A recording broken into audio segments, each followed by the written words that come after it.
Swift then. Hello. That's nice. You may recognise me as that kid who went to your school who's best friends with the dinner ladies. Shouldn't laugh at that really. When I was at school in the 6-1 common room, the dinner ladies used to say to me, Ryan, you need to stop getting bullied. I said, well, you need to stop bullying me then. And he said, Ryan, the best way to not get bullied is by writing poetry.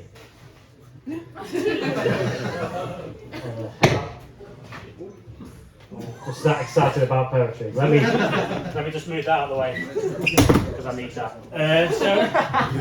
So yeah, they said so I'm going to perform. You put me right off my stride, you. So sorry about that, mate. Are you going to clean that up? What's going on? That's fine. That's fine.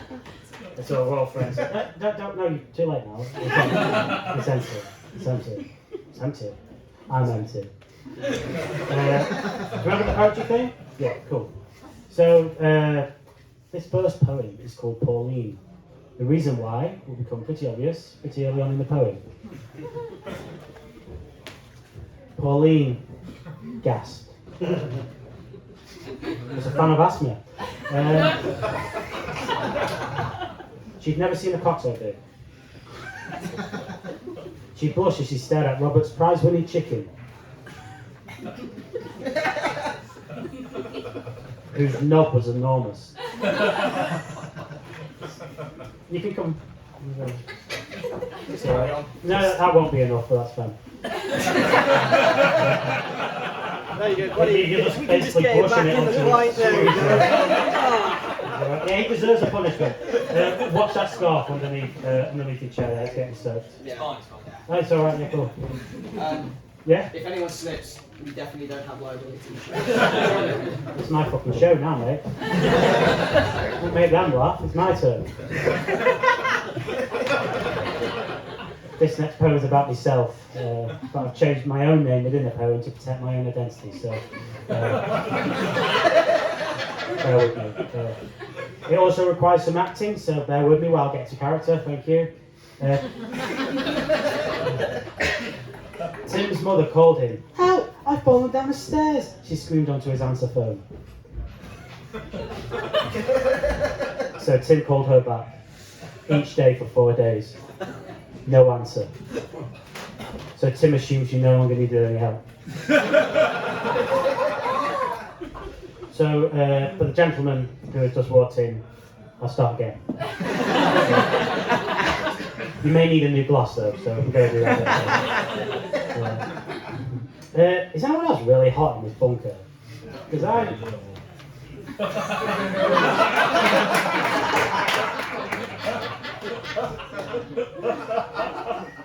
not really applause worthy though. Let's be right. Who are those weird people who just have one paracetamol? Like, you're in enough pain to require paracetamol. Yeah. That guy gets it. The observational humour just for you there, sir. What pain do you need to be to go, no, just the one? That was a question to you, but if you don't want to take part anymore, that is fine.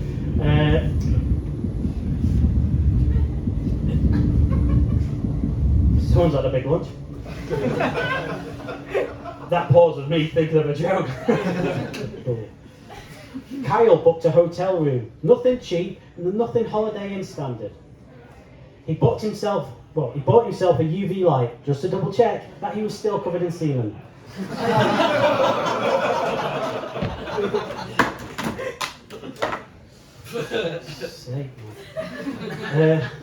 I don't just write poems, I also write haikus, and for those who don't know, haikus are just intelligent poems, so if you don't get it... And this one's about my mum. She was a dinner lady at my school. Your seat may be a little wetter than you thought previously. Did you not cover history? No, don't worry about it. Yeah. So, for context, my mum had really greasy hands. So, You need a lot more context than that, Brian. She went to pick up a mug, but she dropped it. Ah, damn her big greasy hands. So, just that really. Another haiku, an earthquake struck Stoke, destroying the whole city, but no one noticed. One paracetamol. No. I've just found a line in that box. It should be in that one.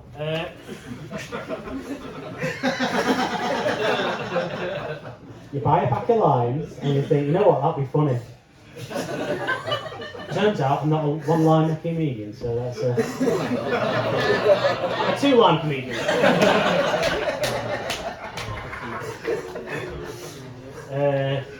Poetry, yeah? Do you enjoy the poems? Lovely. Oh, thank you. Do you like relatable poems? Yeah. You've never heard one, but thanks for joining in.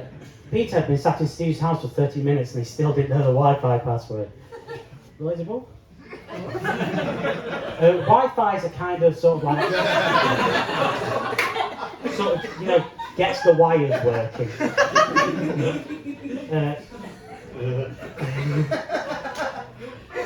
Steve was a poor host, so Peter killed him. But I have no idea how to dispose of the body as he couldn't connect to the Wi-Fi. There it is. You don't care. Sometimes I write poems just for the night, so I wrote this one just for tonight. They've already heard it.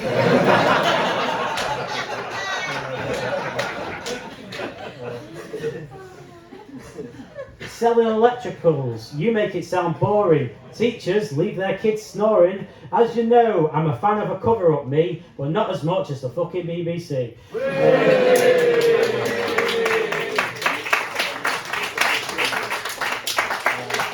if you do work for the BBC, and I'd love to work for the BBC. Don't want to burn all my bridges.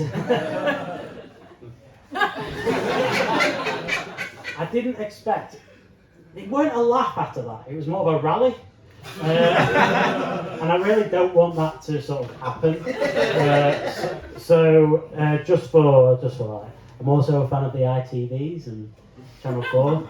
And for those who are interested, what the hell happened to you? There, did you get possessed? Or was that a thing that I'm sort of pinpointing? Crook in your neck. Okay, well don't.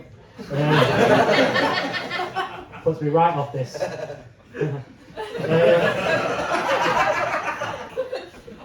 The farmer laughed to himself. The boy had sold him a magic cow for some beans. He rushed home, planted the cow. Fuck all happened. Some people say I'm too static on stage, so I'm just going to change my act up a little bit, if that's okay. Thank you. So, poetry, new poetry. Cool. Have I found it? No. Am I riffing until I find it? Yes. What's your name? Cool. I'm still finding it. Where's the poem I want? Ah, the Ballad of Stephen Wimble. Here it is. There it is. What is your name? No one cares. Stephen Wimble lived in an ordinary town. He worked an ordinary job and went home to an ordinary wife. But Stephen Wimble was not ordinary. Well, he had one leg 2 meters longer than the other. It's a bit weird, isn't it? Like, what would you do with one leg 2 meters longer than the other? Fall over, probably. Yeah. I did a gig in Chester the other week, and someone said, I'll use it to turn on the TV. I was like, remotes? So I'm going to do a little bit of crowd work. If that's okay. So you probably all, but who's not been spoken to tonight? You, sir, who pointed out those ladies. I think you have been spoken to before, but I just want to get to know you. So what's your name? Matt. Would you like a line? Yes. Cool. So that's my crowd work done. I sometimes perform my poetry in front of household names, such as Mum. But once I once I got the opportunity to perform in front of these celebrities, and I remember Brian Blessed was sat at the back, and he just went, "Do you just do poems?" I said, "No, Brian, I'm also pretty good at impressions."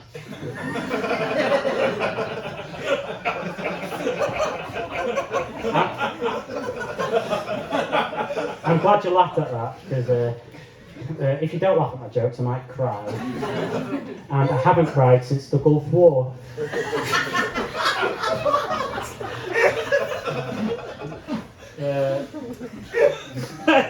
I've never said that before. But that's staying. That's staying. We all live and learn, don't we? You know what? Professional comedians would have prepared their poems and not have to do this weird Gulf War chat. We are where we are. We live and learn, don't we, sir? Yes. Found it. This poem is called Clickbait. You will not believe the way it ends.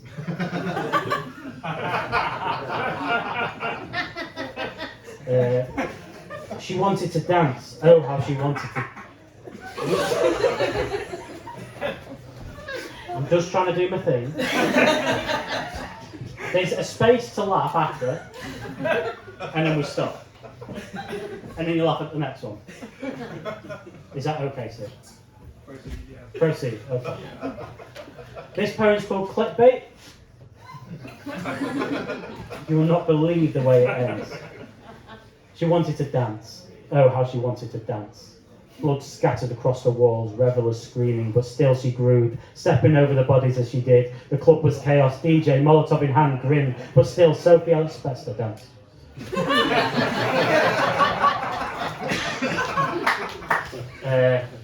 Bit of naughty humour there.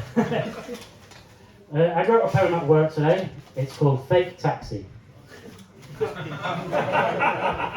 Is everyone in this room aware of what fake taxi is? Yep. Who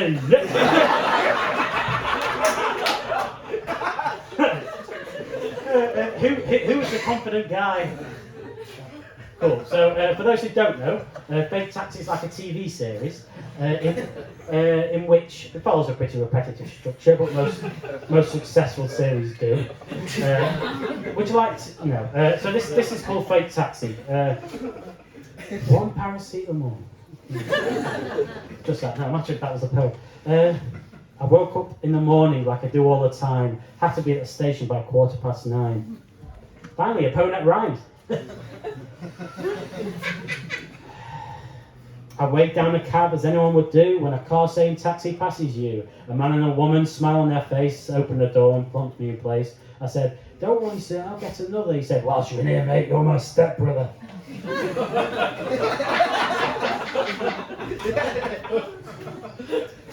So I sat in the corner, trying not to cry. As those two went at it, thigh slapping thigh. They finished with a moan and a roar. He patted my shoulder and opened the door. It was 12:30. I was 3 hours late for work. £15, mate. Pay up, don't be a jerk. So I gave him my cash like a sad little mouse. Turned around, they left. I was still at my house.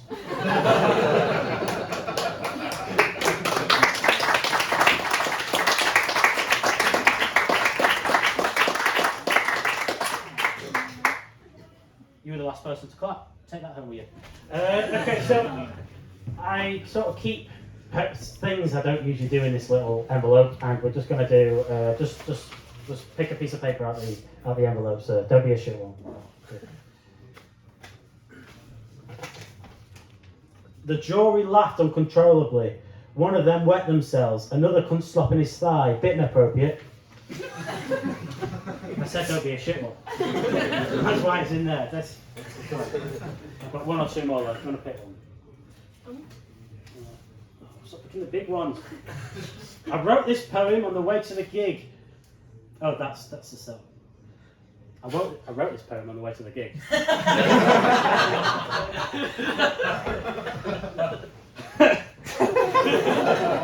A comedian walked in the park, writing his best work, and then a grey seagull swooped down and stole his pen.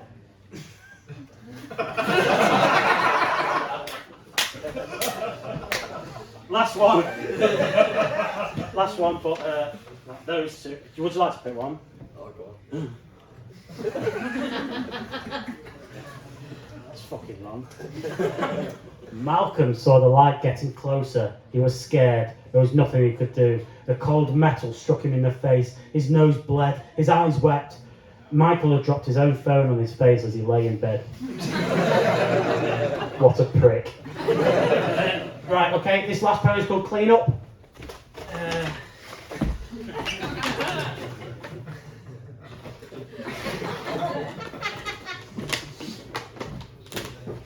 Well, he's going to have to announce the next act in a bit. So I reckon this last poem might last one more moment.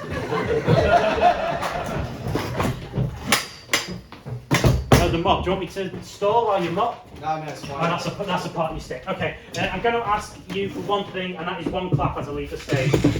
Not fucking yet, mate! I'm not finished. Clean up! Just one clap, so at the count of three, just... You don't need to prepare to clap. Well, with those guns you will. 3, 2, 1...